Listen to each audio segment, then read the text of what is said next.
Yes. Heureusement qu'au lieu d'avoir du sang, il y a eu des chansons. Tu vois, ils ont transformé tout ça. Hein. Sinon, ça n'allait pas le faire. Je parle évidemment. Il y a eu des saignées de verbes quand on écrivait. Des saignées, tiens. Ça, c'est plus joli. De vers. Alors, C'est toujours le sang, cette affaire. Dans la glissade de ce soir, on va s'intéresser un petit peu aux chansons d'amour tirées d'histoires vraies, histoires vécues par les chanteurs eux-mêmes, en fait. Bon, la Saint-Valentin, c'est pour bientôt. Ça sent l'amour, le sang à plein nez, comme ça. Et donc, on va parler... Le sang. Glisse, franchement, s'il te plaît, glisse. dépend de tes Non, narines. ne rentre pas dedans. On va donc parler de ces chansons-là. Et voici notre chanson numéro 5, inspirée d'une histoire vraie vécue par sa reconnue. C'est Someone Like You de Adele, sortie donc en 2008. Elle avait 21 ans. L'album s'intitule 21 D'ailleurs, sur lequel il y a cette chanson.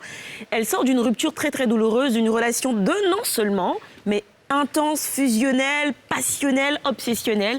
Elle s'en sort pas. Heureusement, elle se replonge dans l'écriture. Et elle nous sort cette chanson, magnifique chanson, en clip blanc et noir, qui sera vue des milliards de fois. Ouais. Franchement, c'est une chanson exceptionnelle. Et voilà, vous pouvez la réécouter si vous êtes dans le gourmet en ce moment.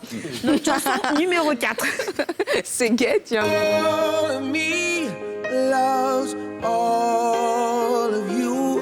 Love your curves and all your edges, all your perfect imperfections. Chanson Ça, c'est les numéro chansons 4. qu'on met beaucoup au mariage. Exactement. C'est ce que j'allais dire. All of Me de John Legend. L'histoire est simple. Il rencontre Chrissy Teigen sur le plateau de tournage du film, du clip Stéréo. Et les deux décident d'aller prendre un burger, pas un shawarma.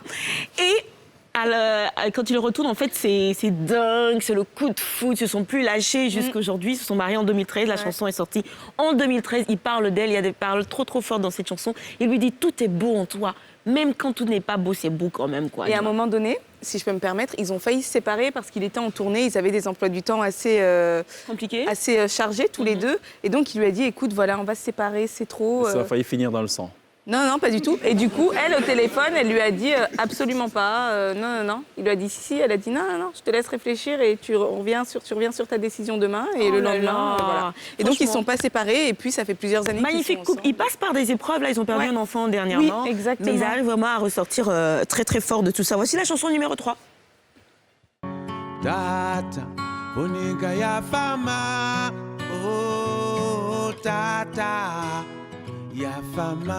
Tiken Jah Fakoly, cette chanson, chaque fois que je l'écoute, je sais pas, les sentiments sont un petit peu mitigés. Je sais pas si c'est la tristesse, de l'émotion, de la colère, de la joie, de la frustration, parce que c'est aussi ce qu'il ressent, Tiken Jah, quand il compose cette chanson pour Tata.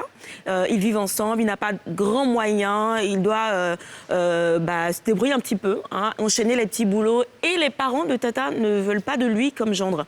On dit que c'est un bon à rien, la musique ça paie pas, et on veut qu'elle se marie, on lui met la pression. Il n'avait pas du tout la tête de l'emploi à l'époque. Tu m'étonnes.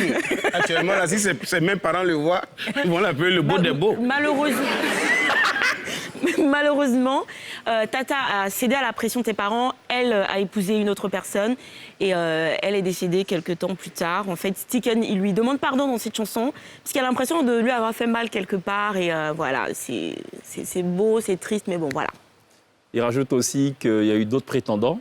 Tata n'a pas voulu d'eux, elle a toujours voulu de lui. Des Américains sont venus. Enfin, je ne sais pas si c'est une image, mais c'est ce qu'il dit. Oui. Les Américains sont venus, elle a décliné toutes les propositions parce que c'est Tiken qu'elle voulait. Ouais, trop triste. Chanson numéro 2. C'est une affaire de sang. Tu as paru dans ma vie, comme la lune et le soleil. Et tu veux disparaître, comme la lune et le soleil. Donc, pourquoi c'est notre numéro 2 ? Parce que c'est un gros carton, cette chanson.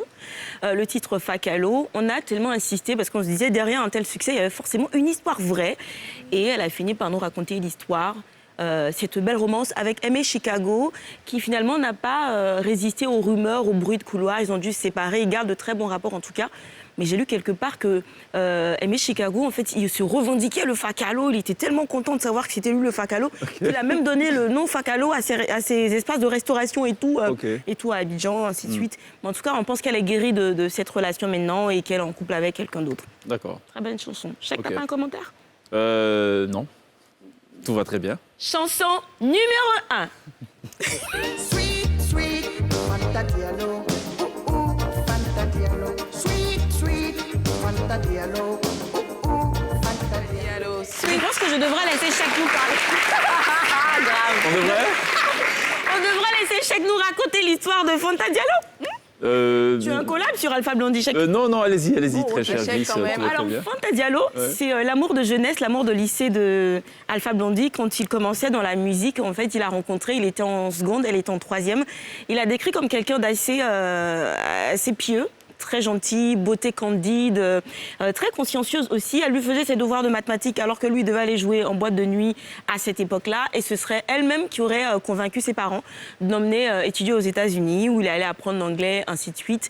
Malheureusement, Fanta Diallo, plus tard, se mariera avec quelqu'un d'autre et il racontera dans une interview que le mari de Fanta Diallo n'a pas aimé cette chanson du tout. Absolument, mais, je confirme. Fanta n'est plus d'Ousmane, d'après ce que je me suis laissé dire. Il va régulièrement sur la tombe.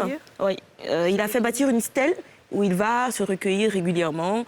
Très très belle chanson, en tout cas, suite Fanta Diallo. À l'époque, on disait que c'était plutôt une infirmière qu'il avait. Puis finalement, cette histoire a vu le jour, la vraie histoire.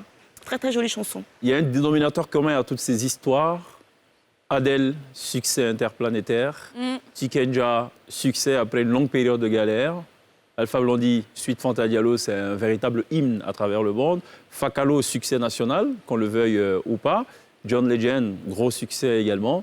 Je pense que la morale de l'histoire, la morale de tout ceci, c'est que le gourmet, c'est une bonne chose en définitive. Ça permet de gagner beaucoup d'argent et de connaître le succès. N'est-ce pas? Oui. Oui ou non? On est d'accord? Oui, mais par contre, All of Me, c'est pas trop un gourmand. Mais le gourmand... Elle était sur le point de partir. Ah oui, mais ça c'était après, voilà. c'était pas dans la chanson. Mais il dit dans la chanson... Even if you're crying, you're beautiful too. Oui, c'est vrai. Même quand tu pleures, donc il a fait pleurer la finale. C'est ça.